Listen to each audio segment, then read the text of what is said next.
Hi, it's your girl host Izine, and you're listening to the Self Apology Podcast.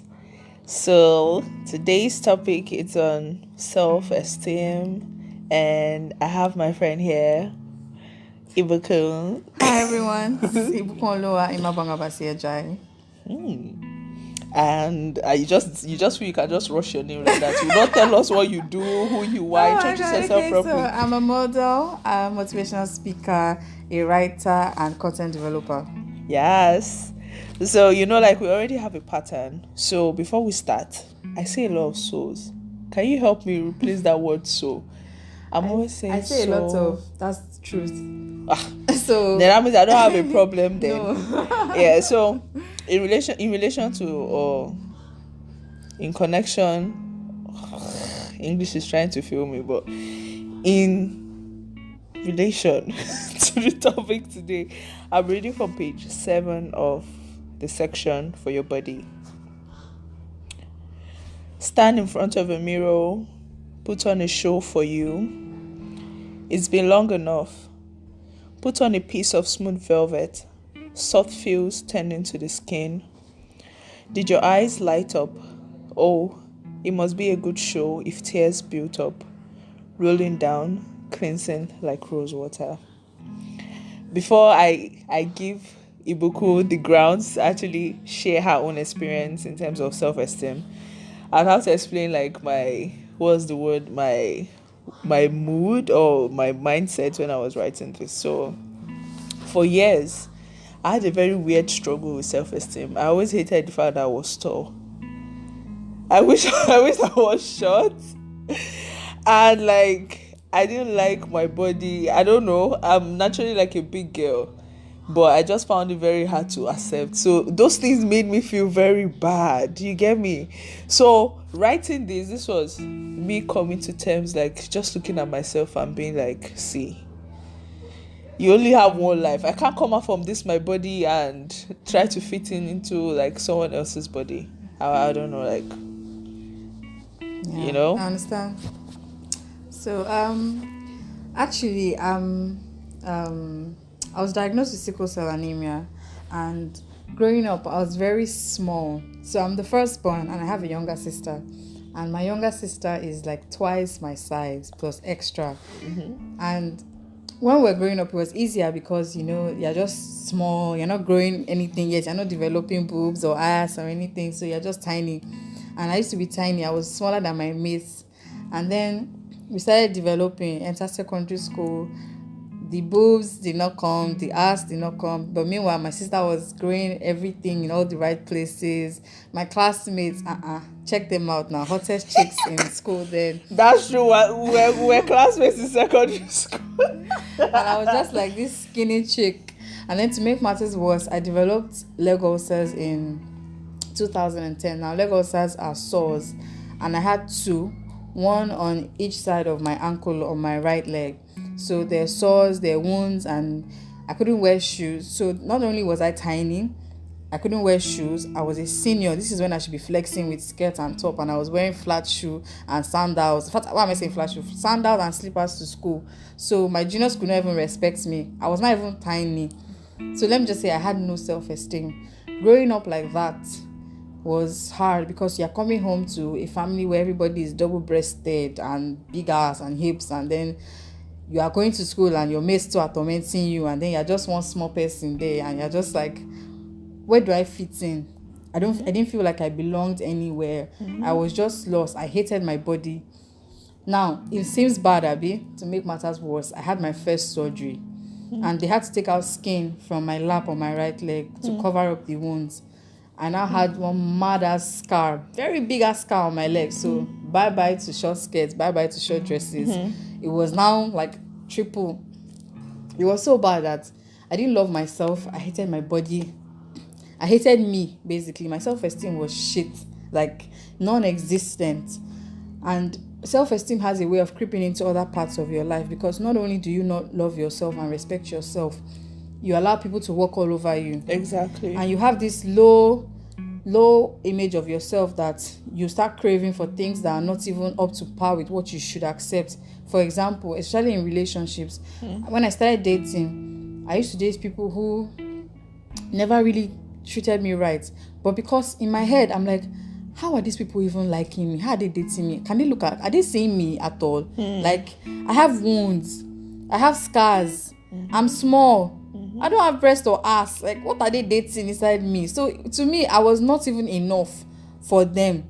Not to talk of them. So, anything they did, I never really took it to heart because I felt like they were doing me a favor by even dating me in the first place. So, I used to let people walk all over me. Even, and then it got worse because while in school, then to try and defend myself, I started to be mean, and my mouth was peppered. They used to say, Atarodo, IBK will give you back hot if you try her. She can't fight though, she doesn't have body. But to make myself feel better, I would go at people when they tried anything with me.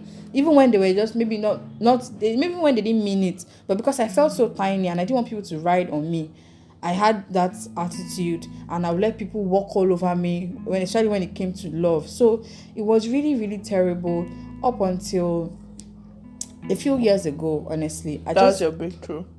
My breakthrough period, yeah. A few years ago, so I had 3 surgeries in my life. I have scars. And we started developing small boobs. Even though the ass is not there, but at least we have boobs now.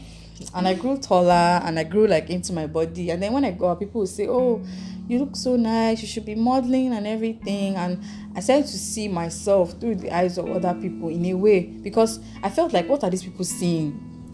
Maybe I'm not seeing something that they're seeing. So I started to think about it, and I'm like, okay, you don't look so bad. There are worse things. And with everything I had been through for those past of years, I was stronger. I had come out of so many things, and I'm like, babe, you've been through a lot. If nobody can love you, love yourself. Like, you've been through so much, and you're still here. So many people out there who are even finer than you, they've not even gone through half of what you've gone through. Some of them are not here. People are committing suicides, and and you're still here.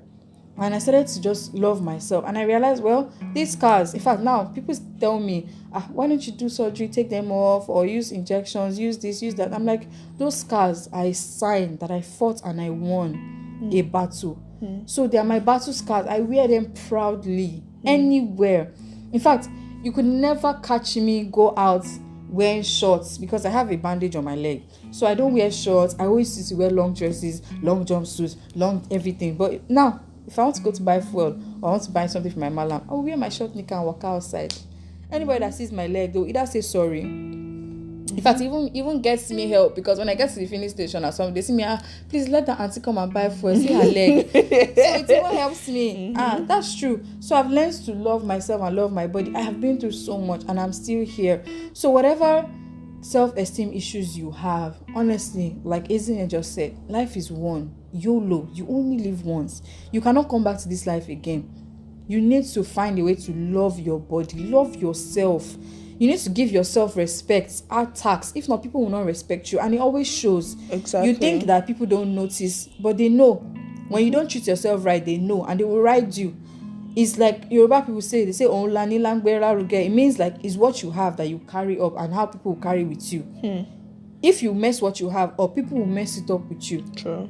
If you work on yourself, people will ride all over you. True. But if you carry yourself with esteem, have you ever seen some people, they don't have nada, but when they walk into a place... Exactly. Like, yes, because like sometimes you see in a situation, haven't you heard, like sometimes you see a girl like, this girl, why will you pick this girl over me? Is it that I'm finer than her or something? But then you don't understand that it's more... Like, I think life is more of like our outward beauty. Exactly. It's more like what's inside, like how you carry yourself. That's how. Let me tell you, people are like sharks. They smell blood. The minute they see vulnerability, they will pounce. Oh. But then when you now say when they see vulnerability, because like the last topic I had, like they said it's okay for you to be vulnerable. No, when I say vulnerability, I mean, there's a difference between I'm having a low point in my life, and I hate myself. Yeah, okay, yes. There's a difference, okay. You can have a low point where things are going shitty, and you just need to be vulnerable. Yeah. Like recently, I was admitted in the hospital. We still talked about it, and I put that part of my life online. I'm always the slave. I hardly talk about my illness, but I had to put that video out there so that people see that once in a while People go through shit. So it's okay to be vulnerable, but know your self-worth and you come out of vulnerability. As long as you know your self-worth, you will always find a way out. But it's harder when you don't even like yourself. True. It's worse because coming out of that place is really hard. But you need to tell yourself every day, like the poems, look into the mirror, admire yourself, love your body. This body is only one. You can't leave all the movies when they say you can transfer consciousness. leave all that crap. It's just one. It's just one. And True. the truth is, I always used to say to me, I used to argue this thing with my mom. I would be like, I don't have shape, I don't have this. Honestly, I would love to. If I add weight tomorrow and I have all those things, no problem. But my mom would tell me, there are people don't have eyes, they're getting married. Don't have leg, they're getting married. On wheelchair, they're getting married. You that you have 2 legs, you're standing. As beautiful as you are, it's breast and bottom that is your problem. You can imagine his height. I wanted to be short. Have you ever seen this kind of thing before? It's so weird. Like the devil just plays mind tricks on us to make us less of ourselves. When God created us, we are next to God. The Bible says God created you in his image and likeness. Have you read about God? He's the bright and morning star. He's the most beautiful being ever. That is how you should see yourself. When you wake up every morning, just look at yourself and be like, I'm fire. Yes. Beauty is in the eye of the beholder. Yes, exactly. Behold yourself. Like, what's his name, sang? Bolale Pepe there. Every morning when you wake up in the morning, just you need to be your own number one hype man. Yeah. Because the truth is, people can hype you from today to tomorrow. If you don't believe it, it cannot work for you. For years, people were telling me, you're beautiful. Oh my God, you're so this. As far as I'm concerned, all they are saying is me. The first thing, that means the first step. It starts with you. Before any other person. Nobody can bring you out of if you don't get yourself, low self-esteem. Nobody can help you get yourself. Nobody can help you get yourself, because it's even all those things is like a drug. Let's say you meet somebody that is really crazy about you, and then you start to feel better about yourself. If you people break up, what happens? Your medicine has gone. Your mirror is gone. You need to be your own mirror. You are beautiful just the way you are. Come on. Man, see, when I wake up in the morning, and the few things I thank God for, I'm breathing. Can I talk? Yes. Can I walk? Yes. Can I move my hand? Yes. There was a stage in my life where I couldn't even get out of bed. For 3 months, I was bedridden. I used to poo and pee in a bucket. And now I'm walking and talking. Breast and bum bum is my problem. If you really think your life is bad, and you have legs, you can walk into Igbobi one day. Ask them for spinal cord units. Just walk around. Even earlier this year, I went to a motherless baby, and they gave me a small child that was born because the mom was taking drugs to take him out, and then the child was born without, I think his spine, it messed. He can't walk. As in, that one just kind of did a mental reset. It's always good to see. That's why I always say, when people think that their life is so bad, look around you. There are people that have it worse than you. Honestly. And then some of them still have the courage to be thankful. Yes. So who are you? So who are you not to be thankful, not to love yourself? You need to thank God for what God has done for you. That's the truth. I'm saying it again. That's the truth. You really do need to look at yourself in the mirror and say, I'm loved, I'm happy, I'm blessed. You're the only one that can get yourself out of that place. Because the moment you start feeling good, the moment you start dressing good, and the moment you start attracting good energy, that's the way it works. That's the way it works. The minute you start to you are what you attract. Exactly, you are what you attract. The minute you start to love yourself, you start to appreciate yourself, people begin to see a change in you. Your aura, everything changes. There's something I do actually. Anytime I have any good day or I achieve any little thing, I treat myself. I give myself a treat. I like suya a lot, so I always buy suya for myself, a drink, maybe pizza, or take myself to see a movie because I love movies as well. And even when I have a bad day, instead of wallowing in my self-esteem, whatever, I would just focus on something else. So I like movies. I always have movies on my laptop. Even when I'm sick in the hospital, I always divert all of that energy to watching movies or gisting with my friends or just doing something fun. after you do that, after a while, you don't feel as bad as you were before anymore. But if you focus on it and just start thinking about how, oh, you're this or you're that, or your body's this or your body's that, you will just keep sinking and sinking lower into that self-esteem, whatever. But if you just divert your attention to something else, I also do it when I have pains, because I usually have pains as someone with sickle cell. And when I'm having serious pains, if I continue to focus on that pain, I can want to die. But the minute I pick up my laptop and just try to force myself to watch something, I have series that I usually repeat. Friends have helped me a lot in this life. I love that series so much. So when I watch it, after a while, I won't forget that I was feeling pain or I was having a bad day. So I try to treat myself, and it's something everyone should try, because if you don't give yourself little treats and you're expecting people to treat you and love you, it won't happen. But by the time you start treating yourself to little things, even post about, I bought myself this, I bought myself that, make yourself happy. Other people will see it and be like, if this girl can afford to spend this much on herself, then of course, if I'm going to do anything for her, I'm going to have to go higher. It's where you place yourself. That's where people place you. True. That's the truth. And even like in terms of like mental health issues, anxiety, sometimes like self-esteem issues like contribute to those things. So basically, it's not something a doctor can help you with. A doctor can only talk to you. Friends can only talk to you. They can only give you drugs to calm your anxiety. But then those drugs cannot change your mindset about yourself. It starts with you. You're the first doctor. You owe yourself that change. You owe yourself that change. You do, because everybody has a struggle. Everybody has a story. Exactly. And if you look back at your own life, I'm very sure that you should be able to find something that you've overcome, and find something that will at least show you that you are stronger than you know. That strength, you need to find it from within to fight. And anytime those thoughts come, do something you love. When I say do something you love, not drugs or any of those things, just something fun, something positive that will take your mind off it. And after a while, you don't even feel like that anymore. Exactly. Because we all have bad days.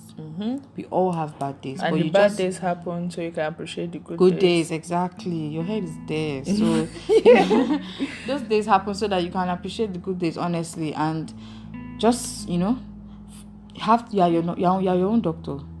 You are your doctor, because how long will you be paying a psychologist, or how long will you be paying, or how long will you be on antidepressants? You have kidney issues to think about, your liver, health concerns. How long will you keep punishing yourself? Exactly. Worrying, what is this person thinking about? I'm not good enough. Exactly. That's a self-inflictment, like you're punishing yourself. So how long will you keep giving yourself? When God created you, He said you were beautiful and wonderfully made, and God made you. Then you will now sit down by yourself and start analyzing your own body. And most of these things come from comparing yourself to other people. Yeah. But the truth is, the struggle those people have, I used to say it, if I remove my shoe and give you to wear, you cannot wear it. Exactly. You are seeing those people, they look like everything's fine with them. It's a lie. Everybody has their own Everybody has struggles. And if they tell you the innermost things in their hearts, you won't believe. In fact, recently, I've got to hear about a lot of people's struggle, and I'm so shocked. Like, my friends are opening up to me about their family, and on my mind is like, this one is balling in America, this one is doing this, but you don't know half of what's going on. But you don't know half of what's going on. So if you hear their problem, you will thank God for your life. So I'm hoping now that run your race. That's the whole run your own race. So face your own race and run it. Wear your own shoes. Be good to yourself. Yeah. So I'm hoping that at least with my own story that I've shared, it should be able to convince you and push you to know that, well, you don't have it that bad. Everybody has their own. Yeah. Everybody has their own, honestly. Nobody's perfect, but then we are all perfect. We are all perfect too. We are all perfect in our own eyes. Exactly. You have to be perfect in your eyes. Yeah. You have to love your body. I love my body with all my scars, all my marks, and everything. My bandages, my struggles. I love me. Nobody can love you more than you. Yes. So this is us encouraging anybody listening out there to please love yourself and try to improve on your, how do I put it, your self-esteem. Get confidence. It's very important, because confidence takes you far. Confidence is what you think of yourself is what makes you.